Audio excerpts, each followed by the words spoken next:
Y'all, I'm telling you what, this is absolutely why I love social media. I love the TikTok community. Because in a video, I was talking about the Security Council resolution being vetoed and Great Britain abstaining and what that meant. I had this brilliant, well-informed individual drop a question in my comment section, specifically asking, can the UN Secretary General invoke Article 377 now? And when I say I flew to Google to look this up, I mean quick. So what is this? Well, this is called the Uniting for Peace Resolution, and it states that in any cases where the Security Council, because of the lack of unanimity, I cannot say the word, a unanimous vote among its 5 permanent members, so when they're beefing, if they fail to act as required to maintain international security and peace, the General Assembly shall consider the matter immediately and may issue appropriate recommendations to UN members for collective measures, including the use of armed force when necessary in order to maintain and restore international security and peace. The resolution was designed to provide the UN with an alternative avenue for action when at least one of the P5, the permanent 5 members, uses its veto to obstruct the Security Council from carrying out its functions mandated by the UN Charter. So how does this happen? Well, to facilitate prompt action by the General Assembly in the case of a deadlocked Security Council, the resolution created the mechanism of the emergency special session. So what is the procedure for calling an emergency special session? So I think it's Rule 8A, I can't see through her comment section, is at the request of Security Council or members. So emergency special sessions can be convened by a vote of 9 members of the Security Council or a majority of United Nations member states.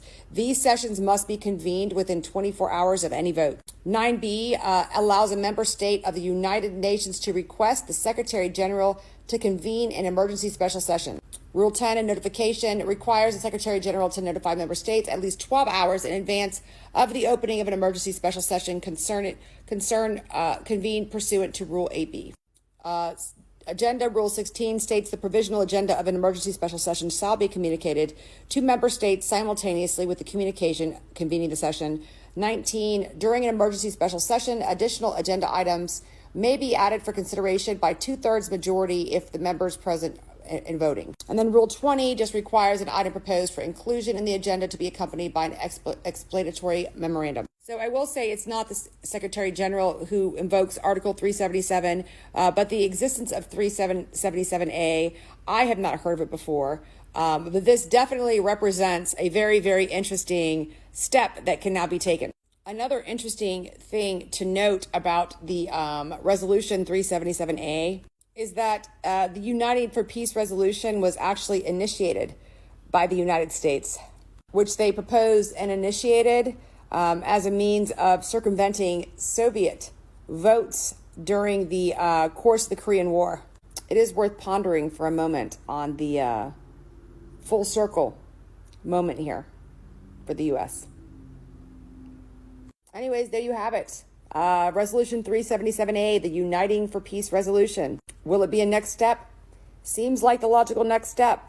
I don't know. What do you guys think? Let me know in the comment section. And share this with anybody you know who may have lost some hope in the United Nations and their inability to be effective. Well, I can't say I didn't lose hope in the UN because I didn't really have a lot of hope they'd be effective in this situation anyways. I can say this has put a smile on my face.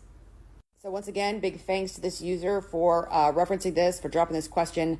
Like I said, I love this community. I love learning new shit every day. It's like I learned something new, right? And so I appreciate you guys. Like and share, spread the information. The more information and knowledge you have, the more difficult it is to be manipulated.